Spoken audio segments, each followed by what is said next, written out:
Welcome to Video 5 in the Money Education Financial Statement Preparation and Analysis Software Instructional Video Series. This video will cover how to build your base case when entering information on Expenses and Liabilities tab, as well as on the Estates tab. When we first log into the software, we go to the Manage Cases page. We can choose to work on an existing case or we can create a new case. In this video, we'll continue working with the example clients that we've been working with in previous videos.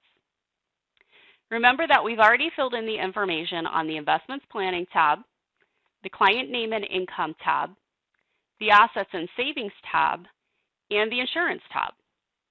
Now we're ready to fill in the information for the Expenses and Liabilities tab.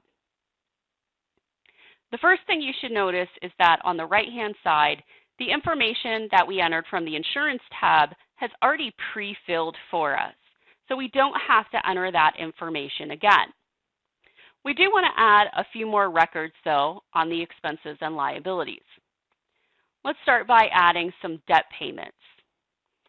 And we'll give these clients some credit card debt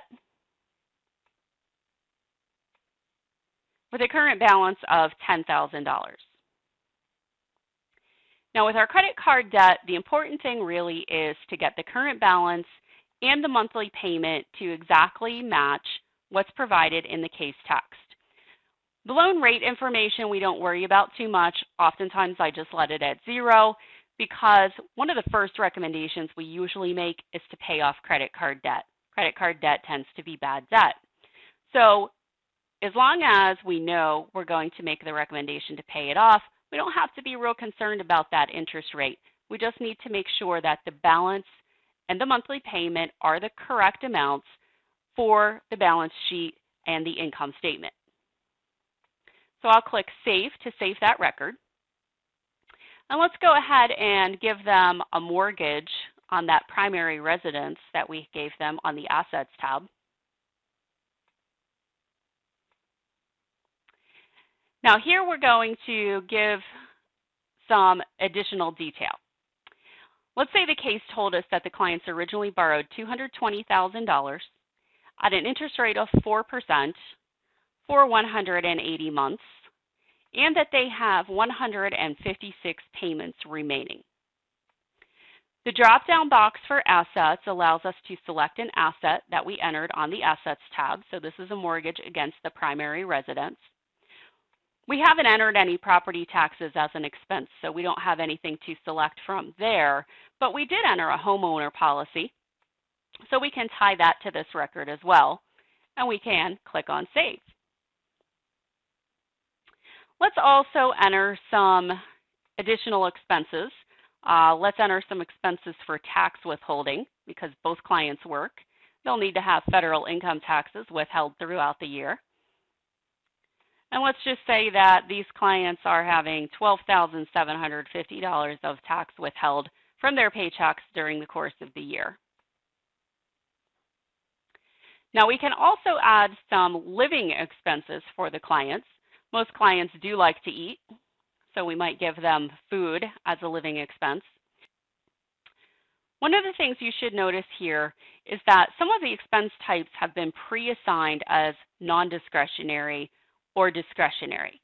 That designation is important because this information is used in calculating the emergency fund ratio. So for example, food comes up as non-discretionary, but if I choose entertainment instead, that green non-discretionary identifier goes away to let us know that this particular expense will not be counted in the emergency fund ratio. So let's go back and enter a value for food for the clients. Let's say they spend $7,000 a year for food. We'll save that record. And let's just also give them some entertainment expenses.